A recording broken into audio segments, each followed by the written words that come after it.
প্রিয় প্রথম শ্রেণীর বন্ধুরা, এই ভিডিওটিতে আজ আমরা আলোচনা করব তোমাদের দ্বিতীয় পর্যায়ক্রমিক মূল্যায়ন 2024-এর এক সেট সম্ভাব্য প্রশ্নপত্র ও তার সঠিক উত্তর। আশা করি এই প্রশ্নপত্রটি তোমাদের ফাইনাল পরীক্ষা প্রস্তুতির ক্ষেত্রে ভীষণ সহায়ক হবে। চলে যাই সরাসরি আজকের প্রশ্নপত্রে।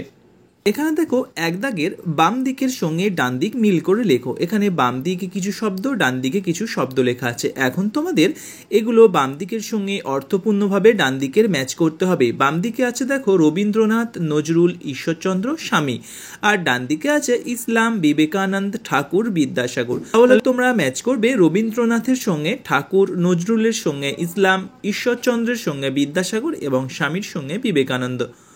দুদাকে দেখো সংখ্যার সঙ্গে তার বানানের প্রথম বর্ণটা মেলাও। এখানে দেখো বাম দিকে বর্ণ লেখা আছে আর ডান দিকে সংখ্যা লেখা আছে। বর্ণ তো লেখা আছে দ, এ, আ, ছ আর ক, আর এদিকে আছে 8, 20, 10, 1 আর 6। তাহলে প্রথমে দয়ের সঙ্গে 10 মেলাবে, এর সঙ্গে 1 মেলাবে, আয়ের সঙ্গে 8 মেলাবে, 6-এর সঙ্গে 6 মেলাবে, কয়ের সঙ্গে 20 মেলাবে। এবার আসছি 3 দাগের শব্দঝুড়ি থেকে সঠিক শব্দটি বেছে নিয়ে শূন্যস্থান পূরণ করো। এখানে শব্দঝুড়িতে আছে রাত্রিবেলা, দিনের বেলা, শীতকাল, গরমকাল। এখন দেখো এখানে এক দাগের ক দাগের লেখা আছে সূর্যের আলোয় চারিদিক ঝলমল করছে। এখানে তাহলে কি হবে না দিনের বেলা। তারপরটা দেখো চাঁদের আলোয় নদীর জল ঝিকমিক করছে, তাহলে এটা হবে রাত্রিবেলা।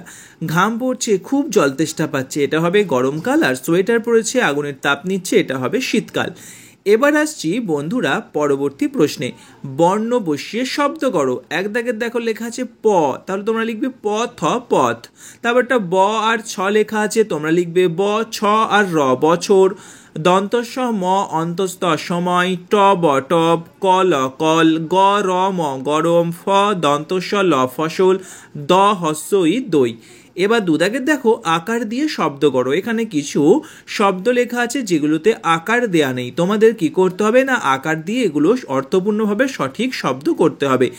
প্রথমেরটা করবে বয়ে আকার বাবা, তারপর একটা আ ময়ে আকার র আমার, তারপর একটা বর্গীয় জয়ে আকার ময়ে আকার জামা, তারপর একটা বর্গীয় জয়ে আকার মো জাম, তারপর একটা ক লয় আকার কলা, তারপর একটা ময় আকার থয় আকার মাথা। 3 দাগের দেখো সংখ্যা ও তার বানান মেলাও। বাম দিকে সংখ্যা আছে, ডান দিকে তার কথাই বানান লেখা আছে। এখন তোমাদের সংখ্যাগুলোর সঙ্গে বানানগুলো অর্থপূর্ণভাবে ম্যাচ করতে হবে। 4-এর সঙ্গে চয় আকার র 4, 6-এর সঙ্গে ছ অন্তস্থ 6, 1-এর সঙ্গে এ ক 1, 7-এর সঙ্গে দন্তস্ব আকার ত 7, 9-এর সঙ্গে দন্তন্য অন্তস্থ 9, 8-এর সঙ্গে 8 ও 8 ম্যাচ করবে। এবার আসছি 4 দাগের প্রশ্নে। বড় সংখ্যাটাকে গোল করে দাও। এখানে দেখো ক দাগের 6, 4, 3, 5, 7 এর মধ্যে সবচেয়ে বড় 7, তাহলে 7টাকে তোমরা গোল পাকিয়ে দেবে। খ দাগের 2, 4, 3, 1 4টা সবচেয়ে বড়, 4টাকে গোল পাকিয়ে দেবে। গ দাগের 8, 6, 9, 7, 6 এর মধ্যে 9টা সবচেয়ে বড়, 9টাকে গোল পাকিয়ে দেবে। পরবর্তী প্রশ্ন 5 দাগের দেখো ছোট সংখ্যাটা গোল করো। এখানে ক দাগের দেখো 5, 2, 7, 6, 4 এর মধ্যে সবচেয়ে ছোট সংখ্যা 2, তাহলে 2টাকে তোমরা গোল পাকাবে। খদাগের দেখো 6, 7, 5, 4, 3 এর মধ্যে তোমরা কি বলতে পারবে সবচেয়ে ছোট সংখ্যা কোনটা? হ্যাঁ ঠিকই বলেছো, এর মধ্যে সবচেয়ে ছোট 3, তাহলে 3টাকে তোমরা গোল পাকাবে। এরপরে আসছি পরবর্তী গদাগের 1, 4, 3, 2, 5 এর মধ্যে সবচেয়ে ছোট কোনটা বলো তো? হ্যাঁ ঠিক বলেছো, এর মধ্যে সবচেয়ে ছোট 1, তাহলে 1টাকে তোমরা গোল পাকাবে। এবার আসছি বন্ধুরা পরবর্তী দাগের প্রশ্নে। বর্ণের সঙ্গে ছবি মেলাও। বাম দিকে দেখো বর্ণ আছে, ডান দিকে ছবি আছে। ব, আ, ম, ক, ট আর প, আর ডান দিকে আছে ময়ের ছবি, পাখার ছবি, কলের ছবি, বইয়ের ছবি, আমের ছবি আর টবের ছবি। তাহলে তোমরা প্রথমে বয়ের সঙ্গে বই ম্যাচ করবে, আয়ের সঙ্গে আম ম্যাচ করবে, ময়ের সঙ্গে মই ম্যাচ করবে, কয়ের সঙ্গে কল ম্যাচ করবে, টয়ের সঙ্গে টব ম্যাচ করবে, পয়ের সঙ্গে পাখা ম্যাচ করবে। দুদাগের প্রতি শব্দ থেকে একটি করে বর্ণ নিয়ে একটি করে শব্দ বানাবো। এখানে বর আর চক লেখা আছে, এখান থেকে দুটো শব্দ নিতে হবে তোমাদের।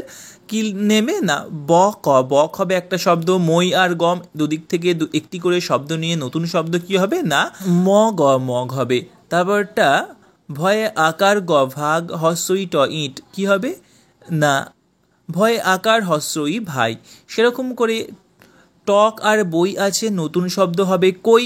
দম আর কই আছে, নতুন শব্দ হবে মই। দাম আর দাগ আছে, নতুন শব্দ হবে দাদা। এবার 3 দাগের দেখো ছবিতে কি আছে, তাহলে এই ছবিগুলো আঁকা আছে, এখানে কি কি আছে লিখবে। যেমন এখানে পাহাড় আছে, পাখি উঠছে, সূর্য আছে, রাস্তা আছে, বাড়ি আছে, গাছ আছে, গাছে পাখি বসে আছে, মাছ আছে, এখানে পুকুর আছে, পুকুরে মাছ আছে, এরকমভাবে তোমরা এগুলো লিখবে। এবার আসছি পরবর্তী প্রশ্নে। আকাশে, জলে, পথে। আকাশে কি থাকে লিখবে, গাছে কি থাকে লিখবে, জলে কি থাকে লিখবে, আর পথে কি থাকে লিখবে। ছবি দেখে মেলাও, এখানে ছবি দেখে মেলাবে। গাড়ির চাকা, পাহাড়, বাড়ির চাল, বাড়ির দেওয়াল, যেটা সঠিক হবে সেটা তোমরা মেলাবে। গাড়ির চাকার সঙ্গে চাকাটা মেলাবে, পাহাড়ের সঙ্গে পাহাড় মেলাবে, বাড়ির চালের সঙ্গে চাল মেলাবে এবং বাড়ির দেওয়ালের সঙ্গে দেওয়ালটা মেলাবে। বন্ধুরা, এই ছিল আমাদের আজকের আলোচনা। ভিডিওটি যদি তোমাদের ভালো লাগে তাহলে অবশ্যই একটা লাইক করে দিও। আমাদের চ্যানেলে তুমি যদি প্রথমবার এসে থাকো তাহলে প্লিজ চ্যানেলটিও সাবস্ক্রাইব করে নিও। আর বন্ধুরা, তোমরা এই ভিডিওটি হোয়াটসঅ্যাপে তোমরা তোমাদের বন্ধুদের বেশি বেশি করে শেয়ার করে দিও, যাতে তারাও এই ভিডিওটি দেখে উপকৃত হয়। এছাড়াও বন্ধুরা, তোমরা যদি এই প্রশ্নপত্রগুলি সম্পূর্ণ বিনামূল্যে পিডিএফ আকারে পেতে চাও তাহলে সংযুক্ত হও আমাদের টেলিগ্রাম চ্যানেল হালদার্স লাইব্রেরিতে। আমাদের টেলিগ্রাম চ্যানেলের লিঙ্ক এই ভিডিও ডেসক্রিপশনে দিয়ে দিলাম, ওখান থেকে তোমরা সরাসরি সংযুক্ত হয়ে যাও আমাদের টেলিগ্রাম চ্যানেলে। ধন্যবাদ।